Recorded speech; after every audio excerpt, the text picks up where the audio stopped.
218 Patrick Martin, all humans are entitled to a life free from stigma, discrimination, and fear. Basseterre, St. Kitts, May 9, 2018.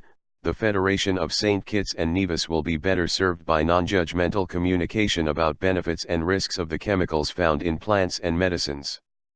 Cannabis is part of creation and the fullness thereof. The plant cannot be eradicated from the face of Yahweh's earth. A cannabis-free St. Kitts and Nevis is not possible because of its sacralization by Rastafarianism. Unquestionably, non-spiritual and the non-medicinal use of cannabis is problematic, especially for the vulnerable brains of the unborn and youth under the age of 25 years, said former Chief Medical Officer, Dr. Patrick Martin. In an op-ed headlined, "A Human-Oriented Drug Policy," the veteran pediatrician noted, notwithstanding, criminalization of spiritual and cultural practices is iniquitous, quixotic, and anti-human rights. Drug use is a public health issue with implications for family functioning, social cohesion, national security and industry. A purely criminal justice/incarceration approach will never work in a substance-demanding world.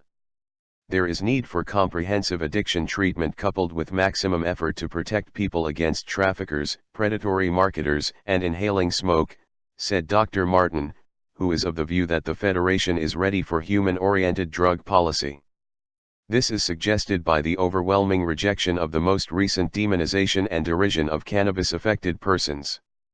With the political directorate declaring renewed openness, government behavior should be more preemptive, forgiving, compassionate and evidence-informed rather than pious, reactive, and punitive, said Dr. Martin. He stated that substance use influences are pervasive and strong. Knowing this, and acknowledging human fragility, bode well for the pursuit of even-handed drug policy. Consequently, before the next election bell tolls, there should be cannabis-related legislation prescribing, among other things, areas for production and sale, research and innovation, spiritual and medicinal use, and taxation. The signal from Her Majesty's loyal opposition is already in the affirmative, he said. Dr. Martin said all humans are entitled to a life free from stigma, discrimination, intimidation, fear, and victimization. Why then, in this enlightened era of human rights, justice, and good governance, is cannabis use the target of high-level ridicule? Asked former Chief Medical Officer. He noted there was a time when similar morals-based treatment was meted out to persons affected by HIV. Then the National HIV/AIDS program evangelized a deeper regard for humanity in public and health policy. Conversion led to compassionate service delivery no matter the national origin, sexual orientation, disability, and disease, said Dr. Martin. He stated there are compelling reasons why friends and family use mind-altering substances. Marketing pressure is a factor because handsome profits are derived from selling addiction. However, as the Commission on Cannabis, Marijuana Commission, should unequivocally report, substance use is largely an act of self-medication, said Dr. Martin, who further stated, why is self-medication so widespread in the Federation?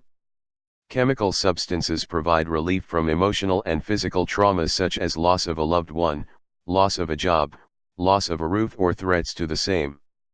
Ours is a country with high levels of family employment, and politics-based suffering. Epidemic drug use is directly linked to endemic victimization, exploitation, and pain.